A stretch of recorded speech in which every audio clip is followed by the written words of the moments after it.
Assalamualaikum warahmatullahi wabarakatuh dan selamat siang. Sebelumnya perkenalkan saya Delia Maharani dengan NIM C201222239 selaku moderator pada presentasi kali ini. Pertama-tama yang saya hormati dosen pengampu mata kuliah studi kelayakan bisnis Ibu Rizkyani dan teman-teman kelompok saya yang sudah menyempatkan waktu untuk melakukan Zoom ini. Adapun materi yang akan kami bawakan yaitu analisis mengenai dampak lingkungan. Sebelum masuk ke materi, izinkan saya memperkenalkan anggota kelompok saya yang berjumlah 11 orang. Yang pertama ada Catur Budi dengan akhiran NIM 034. Yang kedua ada Natasha dengan akhiran NIM 120. Yang ketiga ada Itra Aulia dengan akhiran NIM 218. Yang keempat ada Linda Tri Astuti dengan akhiran NIM 236. Kemudian yang kelima ada Udi Sulistiawati dengan akhiran NIM 237. Kemudian ada Yayan Mailani dengan akhiran NIM 240. Kemudian ada Nur Arsikin Mugira dengan akhiran NIM 243. Selanjutnya ada Fania Azara dengan akhiran NIM 272. Ratu Livia dengan akhiran NIM 280. Dan yang terakhir adalah Dia Cynthia Bella dengan akhiran NIM 192. Oleh karena itu, langsung saja kepada pemateri pertama, saya persilakan. Oke, baik. Di sini ada analisis mengenai dampak lingkungan. Yang pertama itu ada pengertian AMDAL. Jadi, analisis mengenai dampak lingkungan atau AMDAL adalah kajian sistematis terhadap dampak penting dari suatu rencana usaha atau kegiatan terhadap lingkungan hidup. AMDAL menjadi persyaratan utama dalam proses perizinan berusaha di Indonesia, sebagaimana diatur dalam Undang-Undang Nomor 32 Tahun 2009 tentang perlindungan dan pengelolaan lingkungan hidup serta Peraturan Pemerintah Nomor 22 Tahun 2021. Kemudian adapun tujuan utamanya. Tujuan utama AMDAL adalah untuk mencegah terjadinya pencemaran dan kerusakan lingkungan sejak tahap perencanaan proyek. AMDAL juga berfungsi sebagai alat prediksi dan evaluasi dampak lingkungan serta sebagai dasar dalam pengambilan keputusan oleh pemerintah dan pemangku kepentingan lainnya. Selanjutnya akan dibacakan teman saya. Baik, selanjutnya ada proses penyusunan AMDAL.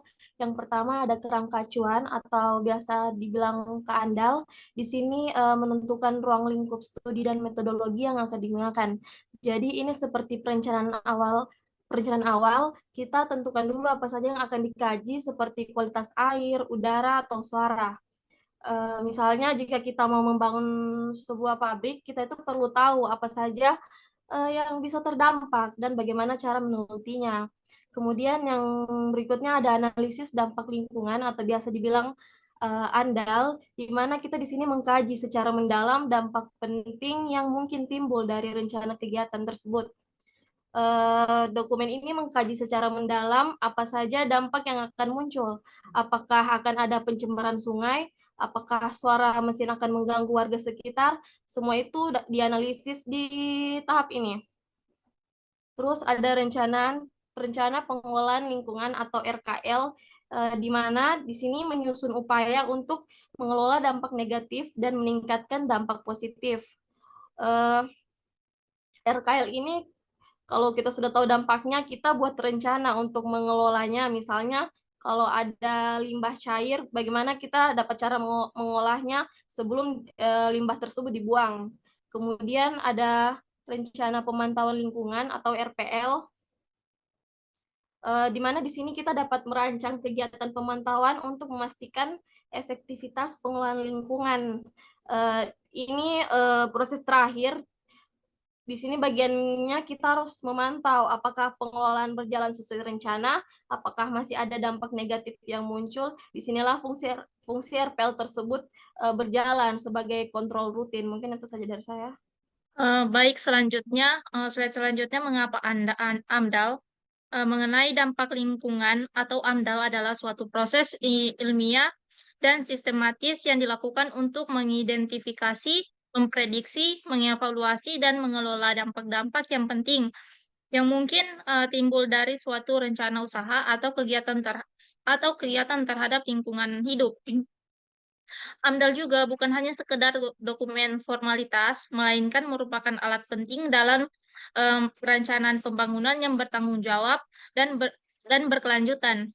Dalam konteks Indonesia, keberadaan AMDAL diatur oleh berbagai peraturan perundang-undangan, antara lain Undang-Undang Nomor 23 Tahun 1997 dan PP Nomor 27 Tahun 1999 yang secara tegas menyatakan bahwa setiap rencana kegiatan yang dimiliki potensi dapat dampak besar dan signifikan terhadap lingkungan wajib menyusun AMDAL terlebih dahulu sebelum mendapatkan izin pelaksanaan. Pentingnya AMDAL terletak pada beberapa aspek utama. Pertama itu, AMDAL berfungsi sebagai alat pencegahan awal terhadap kerusakan lingkungan. Dengan adanya kajian dampak secara mendalam, potensi negatif seperti pencemaran air, kerusakan tanah, hilangnya keanekaragaman hayati maupun kegunaan sosial ekonomi masyarakat dapat diantisipasi sedini mungkin. Nah, yang kedua itu AMDAL menjadi dasar hukum dan administratif bagi pemerintah dalam proses pengambilan keputusan, pemberian izin usaha atau kegiatan. Yang ketiga, AMDAL juga mendorong partisipasi masyarakat karena dalam proses penyusunnya melibatkan konsultasi publik agar suara dan aspirasi masyarakat sekitar proyek bisa diperhatikan. Baik, selanjutnya akan dilanjutkan oleh teman saya. Kita masuk pada tema secara umum kegunaan AMDAL. Secara umum di sini terdapat 3 poin, yaitu kegunaan AMDAL. Yang pertama yaitu untuk memberikan informasi secara jelas mengenai suatu rencana usaha, berikut dampak lingkungan yang akan ditimbulkannya. Kemudian yang kedua yaitu untuk menampung aspirasi, pengetahuan, dan pendapat penduduk khususnya dalam masalah lingkungan sewaktu akan didirikannya suatu rencana proyek atau usaha. Kemudian yang ketiga yaitu untuk menampung informasi setempat yang berguna bagi pemrakarsa dan masyarakat dalam mengantisipasi dampak dari pengelolaan lingkungan. Selain itu, dalam usaha menjaga kualitas lingkungan, secara umum AMDAL berguna dalam hal yaitu yang pertama, untuk mencegah agar potensi sumber daya alam yang dikelola tidak rusak, terutama sumber daya alam yang tidak dapat diperbaharui. Kemudian yang kedua yaitu menghindari efek samping dari pengelolaan sumber daya terhadap sumber daya alam lainnya, proyek-proyek lainnya, dan masyarakat agar tidak timbul pertentangan lainnya. Kemudian yang ketiga yaitu untuk mencegah terjadinya perusakan lingkungan akibat pencemaran sehingga tidak mengganggu kesehatan, kenyamanan, dan keselamatan masyarakat. Demikian dari saya. Selanjutnya adalah peraturan perundangan lingkungan. Yang pertama Undang-Undang Nomor 32 Tahun 2009, yaitu merupakan undang-undang utama terkait lingkungan hidup di Indonesia. Kemudian mengatur prinsip-prinsip dasar perlindungan di lingkungan termasuk pencegahan pencemaran dan kerusakan, kemudian pengendalian dampak lingkungan, analisis mengenai dampak lingkungan atau AMDAL, peran serta masyarakat, dan pencegahan hukum lingkungan. Kedua, Perundang-undangan Nomor 22 Tahun 2021 tentang penyelenggaraan, perlindungan, dan pengelolaan lingkungan hidup. Itu terdiri dari merupakan aturan pelaksanaan dari Undang-Undang Nomor 32 Tahun 2009. Kemudian mengatur lebih teknis tentang kewajiban penyusunan dokumen lingkungan yang terdiri dari AMDAL, UKL, UPL atau upaya pengelolaan lingkungan dan upaya pemantauan lingkungan. Kemudian SPL, surat penyataan kesanggupan pengelolaan dan pemantauan lingkungan hidup. Yang ketiga itu Undang-Undang Cipta Kerja atau Undang-Undang Nomor 11 Tahun 2020, yaitu mengubah beberapa ketentuan dalam Undang-Undang Nomor 32 Tahun 2009 khususnya yang berkaitan dengan penyederhanaan perizinan berusaha dan dokumen lingkungan. Kedua, memperkenalkan sistem perizinan berbasis resiko di mana kewajiban lingkungan tergantung pada tingkat risiko kegiatan usaha. Kemudian keempat, undang-undang terkait lainnya, yaitu tergantung jenis proyeknya, bisa juga melibatkan Undang-Undang Nomor 41 Tahun 1999 tentang Kehutanan, Kemudian Undang-Undang Nomor 26 Tahun 2007 tentang Penataan Ruang. Kemudian Undang-Undang Nomor 7 Tahun 2004 tentang Sumber Daya Air sudah dicabut diganti dengan Undang-Undang Nomor 17 Tahun 2019. Kemudian Undang-Undang Nomor 18 Tahun 2013 tentang Pencegahan dan Pemberantasan Kerusakan Hutan. Sekian dari saya. Oke, baik. Yang selanjutnya itu adalah komponen AMDAL. Jadi, komponen AMDAL itu terdiri dari kerangka acuan, analisis dampak lingkungan atau KANDAL, dan dalam KANDAL itu, dokumen awal yang memuat ruang lingkup studi AMDAL, termasuk identifikasi dampak potensial, metode analisis, batas wilayah studi, serta jadwal pelaksanaan kajian. KANDAL menjadi dasar dalam menyusun analisis dampak yang lebih mendalam dan digunakan untuk memastikan bahwa studi yang dilakukan benar-benar terarah sesuai karakteristik proyek. Terus yang kedua itu ada analisis dampak lingkungan atau ANDAL. Jadi dalam ANDAL itu merupakan inti dari dokumen AMDAL, ANDAL berisi analisis rinci mengenai dampak besar dan penting yang mungkin ditimbulkan oleh suatu kegiatan, baik dari aspek biofisik, sosial, ekonomi, budaya, maupun kesehatan masyarakat. Dalam ANDAL dilakukan identifikasi, prediksi, dan evaluasi terhadap dampak-dampak tersebut, serta penyusunan alternatif solusi untuk mengurangi dampak negatif yang timbul. Yang ketiga, ada rencana pengelolaan lingkungan hidup atau RKL. Jadi dalam RKL itu dokumen yang merinci tindakan-tindakan yang akan dilakukan untuk mencegah, mengendalikan, dan mengulangi dampak negatif, serta mengoptimalkan dampak-dampak positif dari kegiatan RKL, mencakup jenis dampak yang akan dikelola, lokasi dan waktu pengelolaan, metode yang digunakan, serta pihak yang bertanggung jawab. Setelah itu ada pula rencana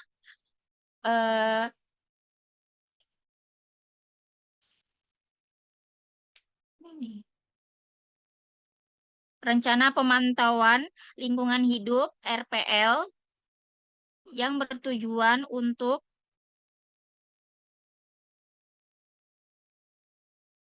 memastikan bahwa pengelolaan dampak dilakukan secara konsisten dan sesuai rencana. RPL memuat parameter lingkungan yang akan dipantau, metode dan frekuensi pemantauan, serta standar yang digunakan sebagai acuan. Yang terakhir itu ada ringkasan eksekutif yang menyajikan keseluruhan isi AMDAL. Jadi dalam ringkasan eksekutif dalam AMDAL yang menyajikan keseluruhan isi AMDAL dalam bentuk ringkasan yang mudah dipahami, terutama oleh masyarakat umum. Ringkasan ini mencakup gambaran rencana kegiatan, dampak-dampak utama yang diperkirakan terjadi, serta langkah-langkah pengelolaan dan pemantauan yang direncanakan. Baik, selanjutnya itu ada sistematika pengelolaan lingkungan. Yang pertama itu ada usulan proyek. Jadi usulan ini diajukan oleh pemrakarsa, yaitu individu atau badan yang bertanggung jawab atas suatu rencana kegiatan. Pemrakarsa ini bertujuan menyusun dan mengajukan rencana proyek yang ingin dilaksanakan. Dan yang kedua itu ada penyajian informasi lingkungan atau PIL. Jadi ini tahapan ini berfungsi untuk menyaring apakah proyek itu memerlukan dokumen AMDAL atau disebut RKL, RPL. Jadi penyajian informasi lingkungan ini juga disusun sesuai pedoman lalu dinilai oleh instansi berwenang. Dan yang ketiga itu menyusun kerangka acuan atau TOR. Bila proyek memerlukan AMDAL, pemrakarsa ini bersama instansi menyusun Term of Reference atau TOR sebagai pedoman penyusunan AMDAL. TOR ini disusun berdasarkan analisis awal dampak lingkungan. Dan yang keempat itu ada menyusun AMDAL. Jadi setelah TOR disetujui, pemrakarsa itu menyusun dokumen AMDAL yang mencakup analisis dampak lingkungan, dan hasilnya itu bisa disetujui dengan dilanjutkan ke RKL dan RPL. Jika ditolak sementara, maka dilakukan dengan tidak lengkap dan perlu diperbaiki, dan jika ditolak permanen jika dampak negatifnya melebihi manfaat. Dan yang kelima itu ada penyusunan RKL dan RPL. Jadi bila AMDAL yang disetujui, Pemerkarsa menyusun rencana pengelolaan lingkungan atau RKL dan rencana pemantauan lingkungan atau RPL. Ini mencakup langkah-langkah pengelolaan dan pemantauan dampak yang telah diidentifikasi. Dan yang terakhir itu ada implementasi proyek dan pengelolaan lingkungan. Jadi setelah RKL dan RPL ini disetujui, proyek dapat dilaksanakan. Jadi pengelolaan dan pemantauan lingkungan dilakukan sesuai dengan rencana yang telah disusun dalam dokumen tersebut. Selanjutnya ada isi laporan AMDAL. Laporan analisis mengenai dampak lingkungan merupakan dokumen penting yang memuat hasil analisis potensi dampak suatu proyek atau kegiatan terhadap lingkungan alam. Jadi isi laporan dapat bervariasi tergantung pada peraturan dan praktik setempat. Jadi ada 10 isi laporan AMDAL, yaitu yang pertama ringkasan eksekutif, yang dimana ringkasan eksekutif ini merupakan bagian pertama dari laporan AMDAL dan berfungsi untuk memberikan gambaran singkat mengenai isi laporan. Hal ini mencakup tujuan analisis, metode yang digunakan, hasil utama, serta rekomendasi mitigasi dampak. Yang kedua ada deskripsi proyek atau kegiatan. Jadi laporan AMDAL ini harus menjelaskan proyek atau kegiatan secara rinci, termasuk tujuan, ruang lingkup, lokasi, ukuran, dan durasinya. Ketiga ada analisis dampak lingkungan. Jadi bagian ini mendokumentasikan seluruh potensi dampak yang telah diidentifikasi selama analisis. Yang keempat ada evaluasi dampak. Laporan AMDAL harus menjelaskan bagaimana dampak lingkungan akan dievaluasi. Hal ini mencakup metode yang digunakan untuk mengukur atau memperkirakan dampak, termasuk data yang digunakan sebagai dasar analisis. Yang kelima ada alternatif dan mitigasi. Jadi bagian ini menjelaskan alternatif-alternatif yang dipertimbangkan selama analisis, termasuk alternatif-alternatif yang mempunyai dampak lingkungan lebih rendah. Yang keenam ada konsultasi publik, yang dimana laporan AMDAL ini mencakup hasil konsultasi publik jika dilakukan, termasuk masukan dan komentar dari pihak berkepentingan dan masyarakat lokal. Yang ketujuh ada kesimpulan dan rekomendasi. Nah, jadi bagian ini menyajikan kesimpulan analisis mengenai dampak lingkungan, termasuk apakah proyek atau kegiatan tersebut dapat dilanjutkan atau tidak. Yang kedelapan ada daftar referensi. Jadi laporan AMDAL ini mencantumkan semua referensi yang digunakan dalam analisis, termasuk studi ilmiah, data, laporan, dan literatur yang relevan. Yang kesembilan ada data dan hasil analisis. Jadi laporan AMDAL ini biasanya mencakup data yang digunakan dalam analisis, seperti hasil pemantauan dan pengukuran. Hal ini memungkinkan pihak berwenang dan pemangku kepentingan lainnya untuk memeriksa data dasar dan hasil analisis. Dan yang terakhir, lampiran.